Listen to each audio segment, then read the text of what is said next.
Hi guys, mayroon na naman akong isi-share sa inyo na sikretong malupit. Time check, 10:52. Kaninang 8 o'clock, ginamit ko yung bago kong concealer bago ako pumunta sa palengke. Alam nyo naman yung, di ba, yung init at talagang pagkagaling ko sa palengke. O, di ba? Ayan na. Tumatagaktak ang pawis ko. Pero, deadma lang ako. Hindi ako nanalamin. Ngayon nga, magluluto ako ng pananghalian. Napadaan ako dito sa mirror namin. Ayan o. Ayan o. Nagulat ako. Diba? Pakak na pakak ang mukha ko. Diyos ko, my God. Oh, in fairness. Kaya, hindi ko na video kasi ayan, wala akong filter Alam nyo kung mahilig ako sa filter. Hindi ko nilagyan ng filter para alam yung tama yung sinasabi ko. Kaya gagawa ako ng bagong video.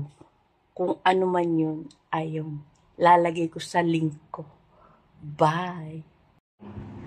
Hi guys, good morning. Kakatapos ko lang maligo. Basang-basa pa yan. And pinawisan ako pababa ng pawis. Yan, wala. Papakita ko sa inyo. Ayan, nabasa tuloy. Ayan ang aking peslak without filter. Ito yung sinasabi ko sa previous video ko. Adorn. Ayan. Andyan lang yung link sa akin sa baba. So, maglalagay na tayo.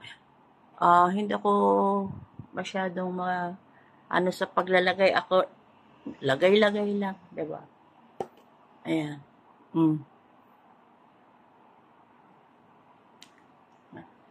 Ang dali lang niyang i-blendan.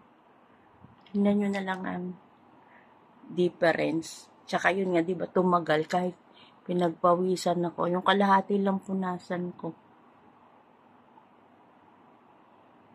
No, ayan. Kita ba? Tama ba ilaw ko? Hindi ko alam eh. Pero sa akin, sa camera ko, diba, natural, pero natural lang.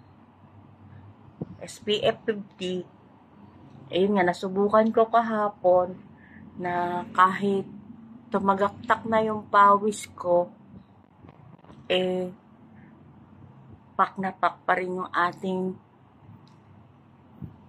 tawag dito, ating concealer, foundation, sunscreen, diba?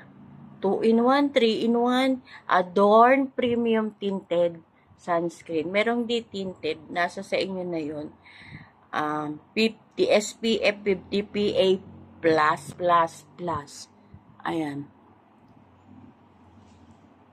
Ang importante sa akin, tumagal siya, di ba? Kahit pagpawisan ka. Yun lang. Andyan lang ang link.